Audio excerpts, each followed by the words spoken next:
Hello everyone, it's Mr.Wik-e, and welcome back to Wattpad Reviews. I've got my water and notebook as always, and enough dawdling. Sure, we've got news. We've got lots of news, in fact. But really, we're just here to read more Super Smash Bros. Xenoverse. Which, frankly, is not my favorite out of the three I'm reading through and reviewing it straight from, I guess this channel? Yeah, this channel. That makes the most sense. Anyway, enough stalling. Let's get straight into it. Saving Donkey Kong by Sonic-Kev 101. This chapter is your everyday, generic Smash Bros. Xenoverse chapter. Or, can't even say that, this is only like the second chapter after the introduction. But that's just it. It's way too similar to the last chapter, which makes it kind of boring. And anyway, let's just read it to show you what I mean. Donkey Kong's timeline. The jungle was all destroyed as DKI. You see what you have to deal with as a fanfic here. As a reviewer.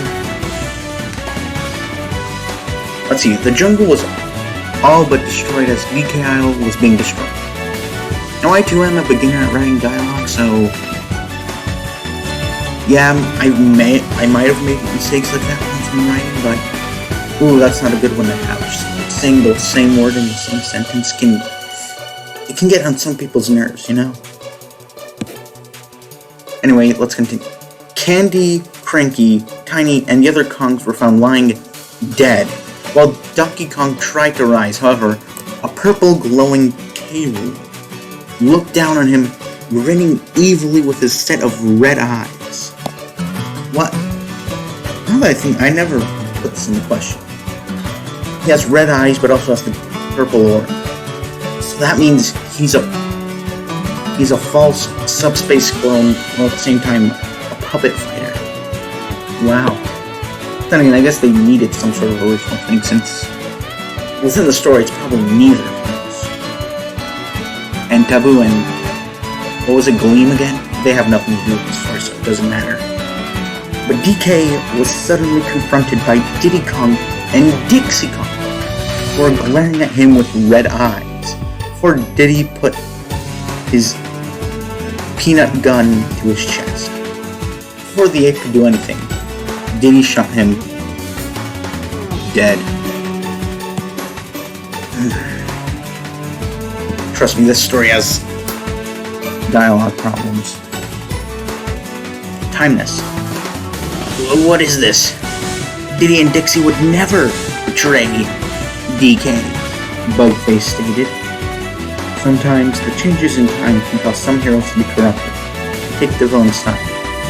And take the side of the villains. To free them, you'll have to beat them. Samus replied, I thought that wasn't how. You're telling me that flaws in time make them the corruption of time causes them to become evil. Because if so, that kind of contradicts that they're brainwashed. Because if that were the case, then that would mean that they chose to become evil due to something the villain did, which convinced them to join their side instead of just being brainwashed. Because if they were brainwashed, that was something done in the hand of the villain, not a change in the flow of time. Just a plot hole. This is probably one of Sonic-Kev 101's earlier work, so I don't want to discourage him. He could probably become a great writer someday. Well, let's do something to stop this from happening, Katsuo said, before looking at Kevin. Alright, I forgot. The main character's name is Kevin. How could I forget? Let's see. I wonder what happened to that pink girl that crushed me. I mean, I guess she's not going to do anything. Makes sense. Had no dialogue whatsoever. Anyway, yeah. So let's continue. First, What, is it Katsuo again? Personally, I would like to do this alone, but I work alongside others if I have to. I'll handle Diddy and Dixie. You step K-Rool. I'm extremely edgy. I have a cool anime sounding name.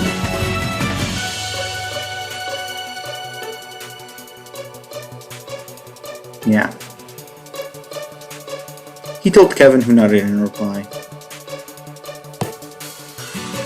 What? Who? Okay, got it, he said as he grabbed the scroll, ready to save the Kongs from K-Rool and themselves.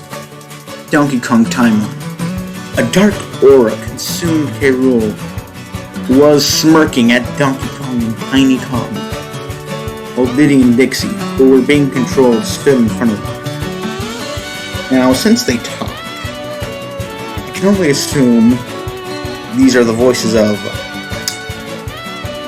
the cartoon, that weird cartoon. No. Banana Rally. How do I do that voice? Hello there, little buddy. Oh no, can I do it?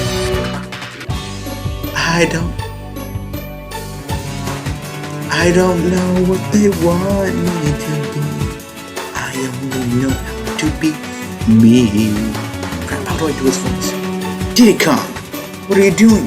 Donkey Kong called to his buddy. Dixie, what are you doing teaming up with K-Rool? Ha ha ha.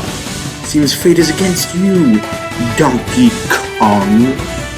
K-Rool commented with a sinister smirk. Then before two flashes of light appeared, before Kevin and Katsuo appeared before them. What the? Who are you?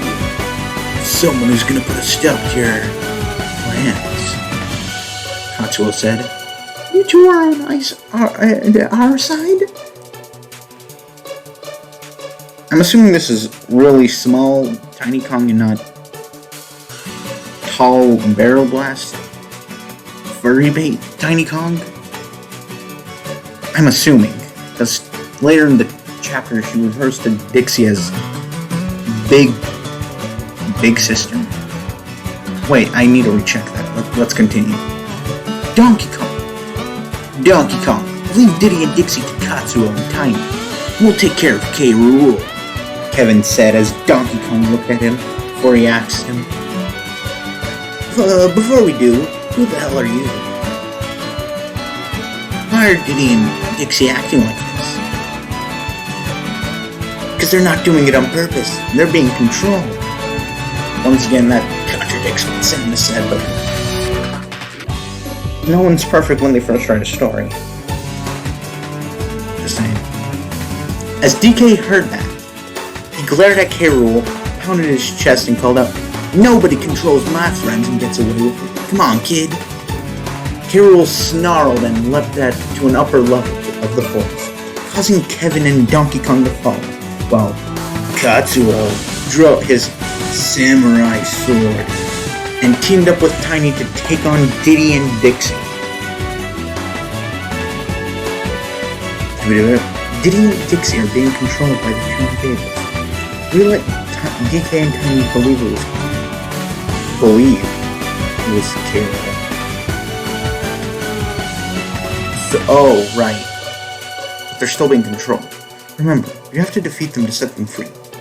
I mean, Sam must explain that as if it was the flow of time that caused them to change, which, if that were true, I already explained this. Why am I explaining it again? No, we're continuing this.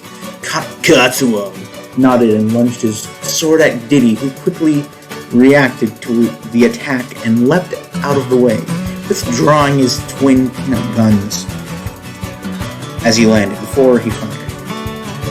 However, Katsuo used his blade and sliced through the peanuts.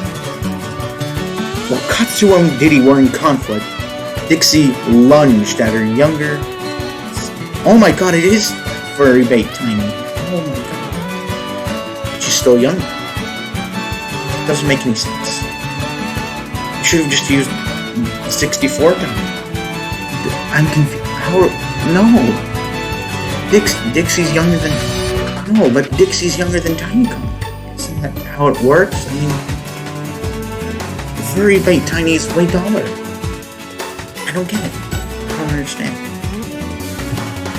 Which Tiny leapt out of the way before she kicked her sister in the stomach, sending her sister into some barrels. There were just some barrels there.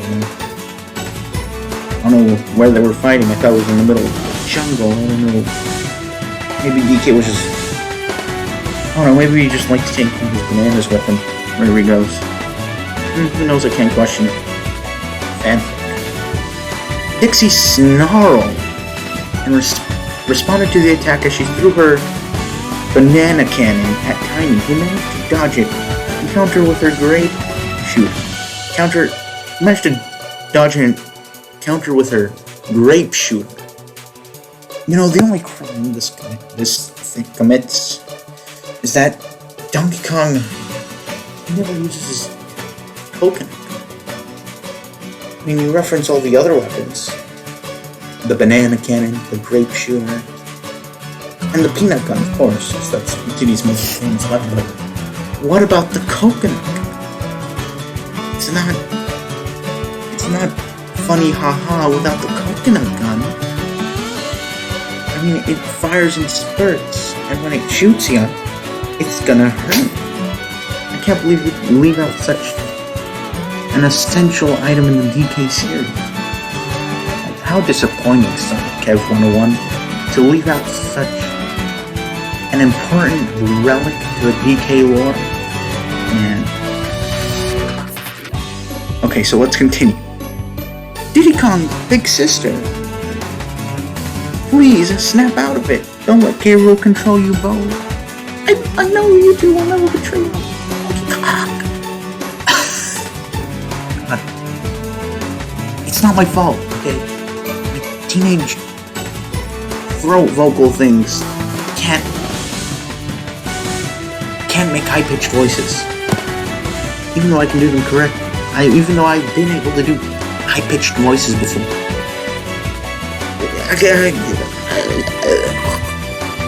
Tiny? Dixie mode? No. I'm trying to snap out of it. What was I? Dixie, can you hear me? Tiny called out. But the two chimpanzees... I don't think they're chimpanzees. They're Kongs, okay? They aren't among... No, they aren't chimpanzees. They're Kongs. Okay? Kongs don't fit into one singular monkey breed, ape breed. And I can say that because Diddy Kong has a tail and is therefore not a chimpanzee. I don't remember a chimpanzee having tails. Not good enough. Katsuo groaned before he said it. Put a little more before we can breathe out. Tiny nodded at Katsuo before she ran at her sister and performed a flying kick, which sent Dixie crashing into the ground, while the mean samurai used his shuriken and struck Diddy down. They looked down to see the two defeated Kongs and were relieved to see their dark auras disappear, before a confused Diddy and Dixie slowly rose. What happened? Why am I on the floor? What? Where's my shake?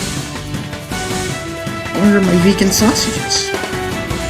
I remember being served sausages. Please. I need a vegan hot dog. Did something happen? Dixie asked, only to get embraced alongside Diddy by Tiny as she hugged the two Kongs. Dixie, Diddy, you tore back to normal. K-Rool controlled you and you tried to kill us. We did it. Oh, Tiny, I'm so sorry, Dixie said, feeling guilt overwhelm her. Wow.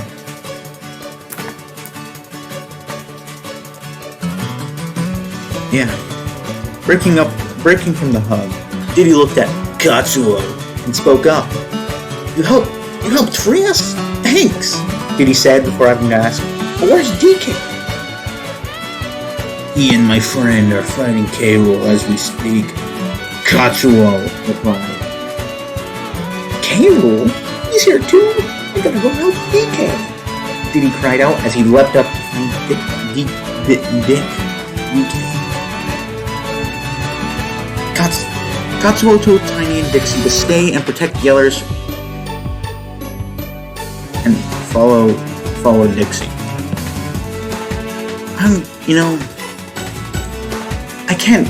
I'm not gonna harass someone over bad spelling in a story because maybe they're just not experienced, Maybe they're trying to make a genuine intent to, improve their writing, which is kind of the goal. It's kind of the goal of criticism in general.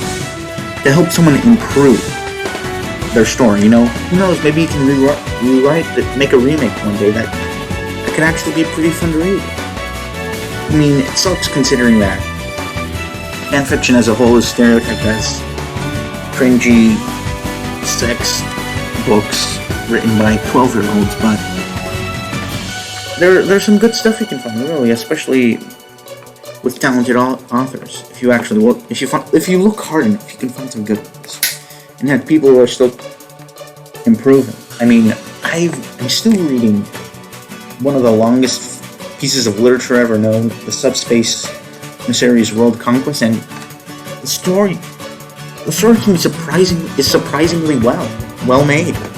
So much so that I think it's sold on best rates. It's selling on best rates. Wow. But yeah, enough ranting. Let's continue the story. In another area, Carol stood on a bridge near DK's treehouse and glared at Kevin and Donkey Kong, who had cut up with him. I'll never forgive you for what you've done. Kevin, Katsuo succeeded in freeing Diddy and Dixie. Now defeat K. Rool and then it should all be over. Samus mentally told Kevin, who nodded. I've had enough of you and your little Donkey Kong. I will end you both. Same goes for your little friend. It's one or the other. Can't say both of those lines. K. Rool yelled as he took out his... It's not a cannon. He has... It's some sort of musket that shoots out a cannonball. It's not a cannon gun. Pirate Kremlin or something? Just forget it. And Donkey Kong and Kevin both left over as DK charged up his fist for a mighty punch later, while Kevin leapt towards K. Rool, dodged another cannon fire, and then used his sword to swipe one back to his cannon, causing it to explode on K. Rool. Angered further, K. Rool shook off the suit before he tried to squash the duo with his stomp attack. But one single stomp can destroy them. K. Rool's feet are pretty small. They can't crush DK or heck even a me, who was captured by the Dark Lord, then revived by Samus here or something. I don't know. That makes sense. I don't like Utopia. It needs more attention. Its lore should be integrated into more fanfiction, But the me and Donkey Kong managed to dodge the strike, before Donkey Kong used his spinning Kong, which K. Rool dodged, only to be sent flying when Kevin suddenly shot at him and used his spin attack. K. Rool rose again, glaring at Kevin and DK, who stood side by side. Suddenly, a peanut fired between them, hitting K. Rool, causing him to scream in agony and pain. Oh! This made Donkey Kong smile to see Diddy back to normal, while Katsuo was walking behind him. Diddy, you're back to normal. Yeah, but I'm so sorry for attacking you, Donkey Kong. Diddy replied. It cannot be. You were on my side earlier. K. Rool yelled, confused as to why he was betrayed, while Donkey Kong smiled at both Kevin and Katsuo. Katsuo! You two really helped me big time. Let's end this with K. Rool, he said. Right, let's finish this, Kevin replied before they turned their attention back to K. Rool.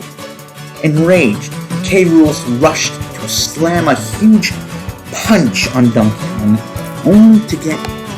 only for Kevin to get in front of him and counter the punch, sending K. Rool flying while his dark aura disappeared. K. Rool looked in confusion at what happened. But DK stood in front of him.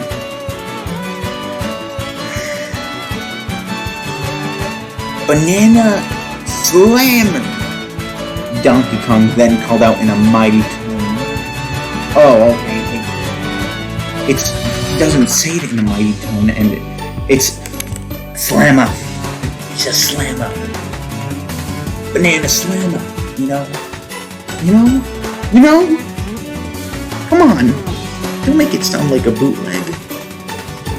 Donkey Kong then called out in a mighty tone as he used his giant punch to send a screaming K. Rool flying into the sky.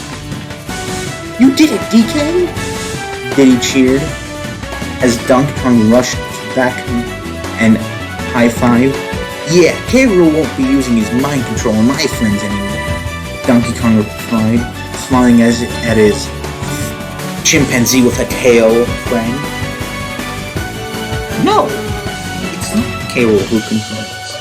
I remember seeing this, blue-faced man with white hair and this, black overcoat and, red clothes, and this woman with, pretty sexy clothing. But she also had blue skin and white hair and was holding a staff.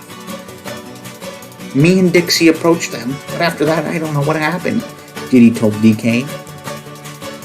Which Kevin and Katsuo overheard, made them both nod. Katsuo overheard, with making them both nod in silent agreement.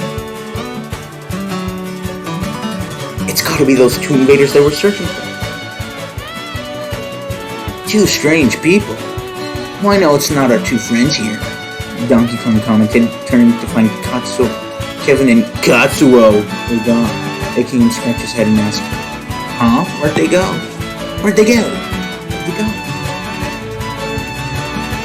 So yeah, that was one hell of a description. Diddy, kind of a bit pretty descriptive, I'll say. I don't know why you had to put that specific detail, but considering it's a, subjective thing, but interesting, Diddy. Interesting. Pretty interesting indeed. So yeah, when I first read this, I assumed, this paragraph right here, I assumed that, it was taboo, first reading the blue face part, but no, then it turned out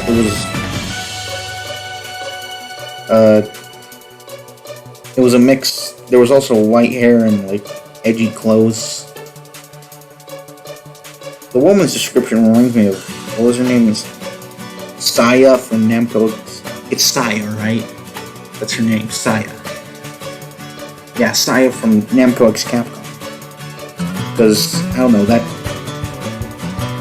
I guess you could describe it as sexy clothing. I don't know, I personally don't think so, but, whatever.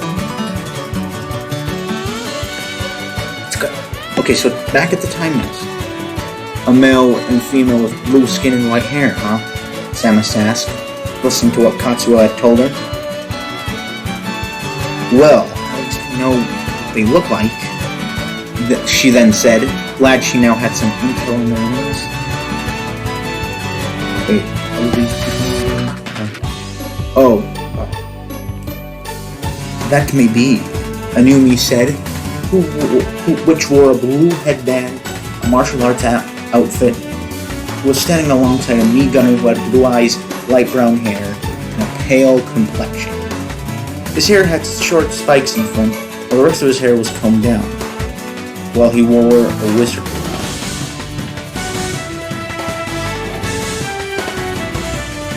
Who? The one with the martial arts, or the one with the gun. The gun. Where's neutral beam? But we still do not know who they are. The fighter me commented before they look at Kevin. Oh, you must be the new guy. I'm Volter, and this is Jason Amira. He doesn't talk much, but when he does, he needs to. But he does when he's needed to, he said, introducing himself and his friend. Still, I feel like we're getting closer to those two time travelers, said Daruk, hoping to stop them before more errors in time are affecting their evil.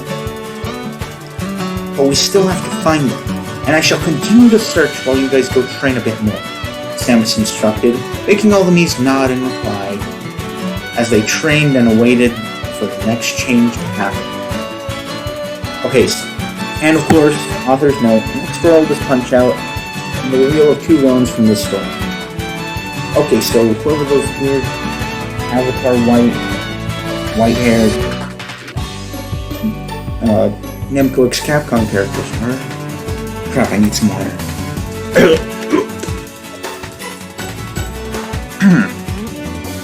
Oh, sorry about that, guys. I'm gonna make you uncomfortable, but I'm just getting a bit thirsty. So yeah, at least it's giving me something to speculate. So these 2 blue people, they're responsible for like these time problems, which I guess something else is to do. Say to those 2 with the blue skin. They're the ones responsible. Or at least partially responsible.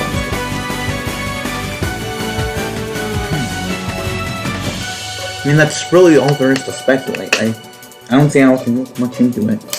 They're probably OCs. Something like that freaks me out, considering we're gonna get supposedly NLP and DBZ language. Kinda odd in Smash Bros. In the Smash Bros. Fiction. The name is Xenoverse, so what else? So let's go over the pros and cons, like always. Pros. So yeah, pro is there seems to be an interesting plot going on. Yeah, I mean those 2 blue people are full of interest. Who knows? Maybe we actually might get a reason to how this all started. It is always good. We need exposition, of course. However, there's a lot more cons there are pros, in my opinion. Just my opinion. Okay, so first off, this is too much like the last chapter, you know? There was no differentiation. Other than, like, two heroes becoming evil. Pretty much, bad guy gets beat, he loses purple aura, 2 people come in, you know, beat the bad guy, same as the last one. And another, actually, I just realized something. So it says that a bunch of Kongs were dead. All of the homes. Chunky Kong, Lanky Kong, Cranky Kong, Funky Kong. They were all dead. And Katsuo and you know, Kevin, they both entered the world. And all the Kongs were dead. They were dead. Wow. So that means all those other Kongs are still dead. They haven't revived them. Them just defeating K. Rool isn't going to bring them back to life. They're still dead. Their souls have moved on them. They all got killed by K. Rool, and they did nothing about it. They're permanently dead. Wow. It's kind of depressing. So we continue on to the next con is bad spelling grammar. There's been a theme in the past few chapters. There's a lot of bad and awkward grammar.